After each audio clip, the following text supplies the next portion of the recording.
દેવભૂમિ દ્વારકાના જામખંભાળિયામાં 200 જેટલા ગૌભક્તોએ રેલી યોજી વિવિધ સૂત્રોચ્ચાર સાથે કલેક્ટર કચેરી ખાતે આવેદન આપ્યું છે. ગૌભક્તો દ્વારા જિલ્લા અધિક કલેક્ટરને આવેદન આપવામાં આવ્યું છે.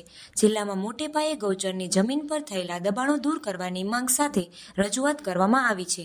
ગૌચરની જમીનો પર ભૂમાફિયાઓ દ્વારા ગેરકાયદેસર રીતે કબજો કરી લેવામાં આવ્યો છે, જેથી જિલ્લામાં ગૌચરની જમીન ખાલી કરાવવાની માંગ સાથે અધિક કલેક્ટરને આવેદન પાઠવવામાં જય ગૌ માતા, જય દ્વારકાધીશ. પહેલાના સમયમાં જ્યારે કોઈ બહુ મોટા અપરાધ કરતા, ગુના કરતા જ્યારે પોલીસ તંત્ર હતું, ત્યારે એ વ્યક્તિને ગૌચર ભૂમિની બાજુની જમીન રહેવા માટે આપવામાં આવતી, રહેણાંક માટે. કે ગૌચર ભૂમિમાંથી હવા દ્વારા જે રજ ઉડીને એના ઘરમાં આવે ને, તો પણ એને ખૂબ તકલીફો થાય છે ગૌચર ભૂમિની રજ લેવાથી પણ.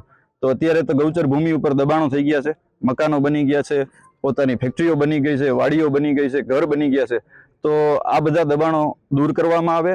ગૌ માતા જે અત્યારે રોડમાં ફરે છે, ગામમાં ફરે છે, અને જે અપમાન થાય છે ગૌ માતાનું, કે એને પ્લાસ્ટિક ખાવું પડે છે, એઠવાડા ખાવા પડે છે, એની કોઈ જગ્યા નથી. એટલા માટે તો આજે અમે જિલ્લાના તમામ ગૌસેવકો, ગૌશાળા સંચાલકો, માલધારી સમાજ બહુ અહીંયા પધાર્યા છીએ કે કલેક્ટર સાહેબને આવેદન આપ્યું છે કે આ ગૌચરને તાત્કાલિક ધોરણે ખાલી કરવામાં આવે. જેમ બેટ દ્વારકા, દ્વારકામાં ડિમોલેશન ચાલી રહ્યું છે દબાણ હટાવવાનું, તો એની સાથે સાથે ગૌચરનું પણ દબાણ હટે તો ગૌ માતાની રહેવા માટેની વ્યવસ્થા થાય, ગૌ માતાનો ચારો વાવવા માટેની વ્યવસ્થા થાય. બસ આ એક આશા સાથે અમે અહીંયા કલેક્ટર સાહેબને આજે આવેદન આપ્યું છે. જય ગૌ માતા. જય ગૌ માતા.